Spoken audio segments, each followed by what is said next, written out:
तो आइए साथियों, आज हम लोग देखते हैं शिक्षा शास्त्र एमए थर्ड सेमेस्टर का पाठ्यक्रम। एमए थर्ड सेमेस्टर में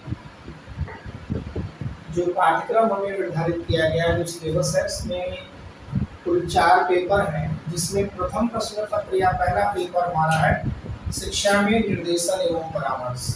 शिक्षा में निर्देशन एवं परामर्श पहला प्रश्न पत्र हमारा है शिक्षा में निर्देशन एवं परामर्श, जिसमें 4 यूनिट है। हमने पहले भी से पढ़ा था कि सभी में 4-4 यूनिट थी। यहाँ पहली यूनिट जो हमारी है वो है निर्देशन, यानी इंस्ट्रक्शन क्या होता है, निर्देशन क्या है, निर्देशन का अर्थ, उसकी आवश्यकता, निर्देशन का क्षेत्र, निर्देशन के सिद्धांत, उसकी मान्यताएं, निर्देशन की प्रकृति एवं आधुनिक प्रवृत्तियां। यानी पहले चैप्टर में हम लोगों को जो पढ़ना है, जो हमारा सिलेबस है, वह परामर्श, निर्देशन एवं परामर्श है शिक्षा में। तो निर्देशन में सबसे पहले हमें निर्देशन का अर्थ पढ़ना है, फिर निर्देशन की आवश्यकता क्यों होती है, क्षेत्र क्या है, विषय क्षेत्र क्या है निर्देशन का, सिद्धांत क्या है, निर्देशन के सिद्धांत क्या है, क्या मान्यताएं हैं उसकी, प्रकृति क्या है, नेचर किस तरह का है, फिर आधुनिक प्रवृत्तियां हमें पढ़नी है। आधुनिक प्रवृत्तियां क्या हैं, निर्देशन के लिए आधुनिक प्रवृत्तियां क्या हैं, भारतीय संदर्भ में निर्देशन की वर्तमान स्थिति, भारत के क्षेत्र में या भारतीय संदर्भ में निर्देशन की वर्तमान स्थिति और समस्याएं क्या हैं, यह हमें पहली यूनिट में, यानी जो हमारी इकाई 1 है, इस पहली इकाई में हम लोगों को ये निर्देशन का आवश्यकता, क्षेत्र और सिद्धांत का अध्ययन करना है। फिर हम आते हैं यूनिट 2, यानी दूसरी इकाई जो हमारी है, यानी यूनिट 2, यानी हमारा जो इकाई है, इकाई 2 है। इस इकाई 2 में हमें किसका अध्ययन करना है, निर्देशन के प्रकार, कितने प्रकार का निर्देशन होता है, और निर्देशन के प्रकार में हमें पहले शैक्षिक निर्देशन पढ़ना है, फिर व्यावसायिक निर्देशन पढ़ना है, फिर व्यक्तिगत उद्देश्य पढ़ने हैं, इसके बाद अंतर और प्रयुक्त विधियां हम लोगों को पढ़नी है। प्रमुख विधियों का भी अध्ययन इसमें हमें करना है, विधियां कौन कौन सी हैं, साथ ही साथ अंतर और प्रयुक्त विधियां, निर्देशन का प्रारूप, हमें निर्देशन का प्रारूप भी पढ़ना है कि क्या प्रारूप है निर्देशन का, साथ ही साथ वैयक्तिक एवं सामूहिक विद्यालयों में निर्देशन कार्यक्रमों का संचालन। तो वैयक्तिक और सामूहिक विद्यालय जो होते हैं उसमें निर्देशन कार्यक्रमों का संगठन और प्रशासन किस तरह से किया जाए, साथ ही साथ व्यावसायिक सूचना, स्रोत, संग्रह और प्रसार पढ़ना है। मतलब व्यावसायिक सूचना में भी हमें पढ़ना है, व्यावसायिक सूचना के स्रोत क्या है, संग्रह क्या है और प्रसार क्या है। इस तरह से हमें 2 यूनिट में, पहले में निर्देशन का, दूसरे में निर्देशन के प्रकारों का अध्ययन करना है, उसमें अंतर वगैरह हमें लेना है। तीसरी यूनिट जो हमारी होती है, यानी इकाई 3 जो होती है, इकाई 3 जो है, इस इकाई 3 में हमें क्या पढ़ना है, शिक्षा के विभिन्न स्तरों पर निर्देशन सेवाएं। शिक्षा के जो विभिन्न स्तर होते हैं, जैसे एज लाइक प्राइमरी एजुकेशन है, और मिडिल एजुकेशन है, या हायर एजुकेशन है, प्राथमिक शिक्षा है, माध्यमिक शिक्षा है, या उच्च शिक्षा है, तो शिक्षा के विभिन्न स्तरों पर निर्देशन सेवाएं क्या हैं।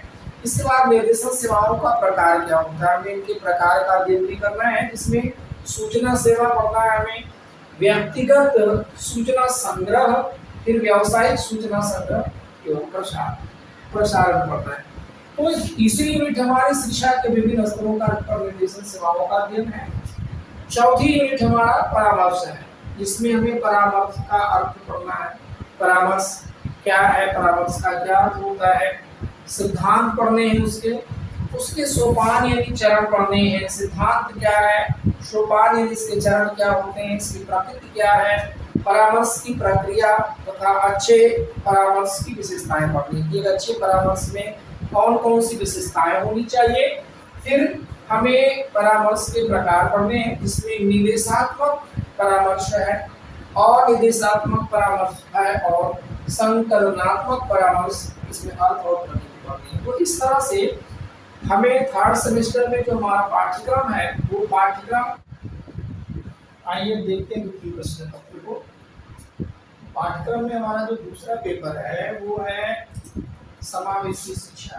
द्वितीय प्रश्न पत्र जो है वो है समावेशी शिक्षा, और समावेशी शिक्षा में भी हमें यहाँ 4 यूनिट पढ़ना है। जैसा आपने पहले पेपर में 4 यूनिटों का अध्ययन किया है, वैसे ही हमें यहाँ दूसरे में भी समावेशी शिक्षा जो है इसमें भी 4 यूनिट्स हैं, 4 इकाइयाँ हैं, और इन 4 इकाइयों का अध्ययन हमें करना है। इसमें पहला यूनिट फर्स्ट है समावेशी शिक्षा की अवधारणा। समावेशी शिक्षा की अवधारणा, ये पहला हमारा यूनिट है। समावेशी शिक्षा की क्या अवधारणा है, समावेशी शिक्षा के सिद्धांत, उसके विषय क्षेत्र, एकीकृत समावेशी शिक्षा। यानी समावेशी शिक्षा की अवधारणा हमें पढ़नी है, इसका सिद्धांत पढ़ना है, विषय क्षेत्र पढ़ना है, एकीकृत समावेशी शिक्षा। माने एकीकृत समावेशी शिक्षा क्या होती है, विधिक प्रावधान क्या है, और नीतियां तथा अधिनियम पढ़ने हैं। यानी समावेशी शिक्षा के संबंध में कौन कौन सी प्रावधान है, कौन कौन सी नीतियां हैं, कौन कौन सी अधिनियम हैं, इनको हमें पढ़ना है यूनिट फर्स्ट के अंदर समावेशी शिक्षा की अवधारणा में। दूसरा हमारा जो होता है वो दोषग्रस्तता है, यानी बच्चों में पाई जाने वाली जो दोष है, उनके शारीरिक दोष है या फिर मानसिक दोष है या उनमें वाणी विकार है, चाहे उनको डिसलेक्सिया है, डिस्ग्राफिया है, किस तरह की अपंगता है, उस दोषग्रस्तता का अध्ययन हमें करना है। और इस दोषग्रस्तता में हमें क्या देखना है, दिव्यांगता देखना है। दिव्यांगता और अपंगता की अवधारणा हमें पढ़नी है कि वास्तव में दिव्यांगता कहते किसको है, दिव्यांगता क्या है और अपंगता क्या है, इन दोनों की अवधारणाएं क्या हैं, दोनों में क्या अंतर होता है। साथ ही साथ विद्यालय की तैयारी, यानी ऐसे बच्चों के लिए जो वास्तव में दिव्यांग हैं या उनमें किसी तरह की विकृतियां हैं, चाहे वाणी विकृतियां हों या फिर उनके अंदर जो होती है पठन विकृतियां हों या लेखन विकृतियां हों, तो किसी प्रकार की विकृतियों के लिए हम विद्यालय की तैयारी और समावेशन के कुछ मॉडल्स हैं कि ऐसे बच्चों को हम किस तरह से शिक्षित करें, किस मॉडल्स के द्वारा उनको हम शिक्षा करें, शिक्षित करें जिससे कि वो आसानी से सीख सकें। साथ ही साथ प्रकार, यानी दोषग्रस्तता जो होती है या दिव्यांगता होती है कितनी प्रकार की होती है। अभिलक्षण को पढ़ने हैं इसको कि भाई जो हमारी दोषग्रस्तता होती है या दिव्यांगता होती है उसके लक्षण कौन कौन से हैं, और शैक्षिक आवश्यकताएं, उस अभिलक्षण की शैक्षिक आवश्यकताएं क्या हैं। यानी जो दिव्यांग बच्चे हैं और जो दिव्यांग विद्यार्थी हैं उन विद्यार्थियों के लिए शैक्षिक आवश्यकताएं क्या हैं। दिव्यांगता जो होती है एक कारण है, किस कारण से दिव्यांगता होती है, बच्चे में डिस्ग्राफिया हो रही है या डिसलेक्सिया हो रही है, तो किस कारण से आ रही है, उसका कारण क्या है। बच्चा पढ़ नहीं पा रहा है, किस कारण से नहीं पढ़ पा रहा है, या फिर चित्र नहीं बना पा रहा या मॉडल्स को नहीं समझ पा रहा, उसका रीजन क्या है, उसका निवारण भी हमें दिव्यांगता का, यानी बच्चों की जो विकलांगता आ रही है उस विकलांगता का कारण भी पढ़ना है, साथ ही साथ उसका निवारण भी करना होता है। जैसे तमाम बच्चे ऐसे होते हैं जिनमें वाणी विकार देखने को मिलती है, शब्दों का उच्चारण सही नहीं कर पाते हैं, बसाता कहते हैं, बतासा को बसाता कहते हैं। यानी ऐसी स्थिति में बच्चे के अंदर क्या है, वाणी विकार है, बच्चा शुद्ध नहीं बोल पा रहा है, तो उसका कारण क्या है और उसका निवारण क्या है, उसका निवारण कैसे हम करेंगे। समावेशन हेतु या समावेश हेतु समान विद्यार्थियों की पहचान, हमें बच्चों की पहचान भी करना है कि वास्तव में किस बच्चे को समावेशी शिक्षा की जरूरत है। जो बच्चे पढ़ रहे हैं उनमें किन्हीं समावेशी शिक्षा की जरूरत है, कौन से बच्चे ऐसे जो दिव्यांगता की श्रेणी में आएंगे, चाहे एमआर हो, मेंटल रिजेक्ट होते हो या फिर वाणी विकार वाले बच्चे होते हो, उनकी पहचान करना हमें यूनिट सेकेंड में पढ़ना है। यानी जिसको हम दोषग्रस्तता या दिव्यांगता के नाम से जानते हैं या अपंगता के नाम से जानते हैं, ये हमारी दूसरी यूनिट होती है बच्चों। इसके बाद हम तीसरी यूनिट में आते हैं समावेशी कक्षाओं का नियोजन। नियोजन माने होता है योजना बनाना। भाई एक समावेशी कक्षा अगर हम चला रहे हैं बच्चों को शिक्षित करने के लिए, तो समावेशी कक्षाओं का नियोजन कैसे किया जाए, क्या योजना बनाई जाए समावेशी शिक्षा के लिए, तथा प्रबंधन और उपचारात्मक शिक्षा, प्रबंधन कैसे किया जाए।